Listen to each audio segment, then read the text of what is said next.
Summer Goswami. Sanchi පුතා මේ පාරත් ඔයාගේ අම්මා එන්නේ නැද්ද? අම්මා කිව්වා වෙලාවට එන්න try කරනවා කියලා. try කරනවා?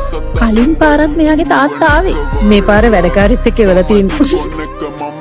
මැඩම් අපේ නම් මේකේ අනිත් පැත්ත. මොන දේ තිබුණත් අපි දෙන්නම එනවා. එහෙමනේ වෙන්න ඕන නේද? අද මෙයාට ඔෆිස් ඒත් ලිව් එකක් දැම්මනේ. ඔව් ඔයාලා දෙන්න නම් හැම දෙයකටම එකටනේ ඉන්නේ. ඒ මොන දේ වුණත් අම්ම කෙනෙක් කෙනෙක් අත්‍යවශ්‍යයි නේ. නැතු ඉතින් තමන්ගේ දරුවන්ගේ වර්ධනය වෙනුවෙන් අම්මා කෙනෙක් කැප වෙන්න එපෙයි. මම මගේ ජොබ් එකේ හොඳම කාලේ තමයි අයින් උනේ. අඩුම තරමේ දරුවන්ගේ දේවල් වලදීවත් වෙලාවට එන්න ඕනේ නේද? මම නම් මුකුත් කියන්නේ නෑ ඒ ගැන. Bye bye. Sanvi Sharma. Ma'am මෙයාගේ අම්මා තාම ඇවිල්ලා නැහැනේ. මුලින් අපි එන්නද? මම එන්නද මෑම්? Oh, in officer.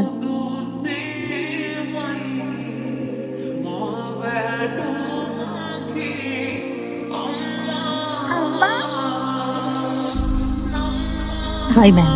මම හිතනවා මම පරක්කු නෑ කියලා. නෑ ඔෆිස් ඇත්තටම නෑ. ඔයා හරි වෙලාවට ආවේ.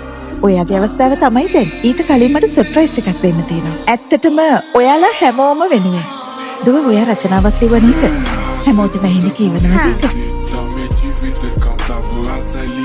මගේ ආදර්ශමත් චරිතය අම්මා මට කියලා තියෙනවා ජීවිතේ එක ආදර්ශමත් චරිතයක් ඉන්න එක අත්‍යවශ්‍ය නෑ කියලා. ඒ නිසා මම හැම උත්සාහවත් ගැහැණු කෙනෙක්ම ආදර්ශයට ගන්නවා. හරියට ඉස්කෝලේදී මගේ ටීචර් පන්තියේ කවුරු පළවෙනියා වුණත් අන්තිමයා වුණත් එයා උත්සාහ කරනවා වෙනසක් නැතිව අපි ඔක්කොටම හොඳට උගන්වන්න.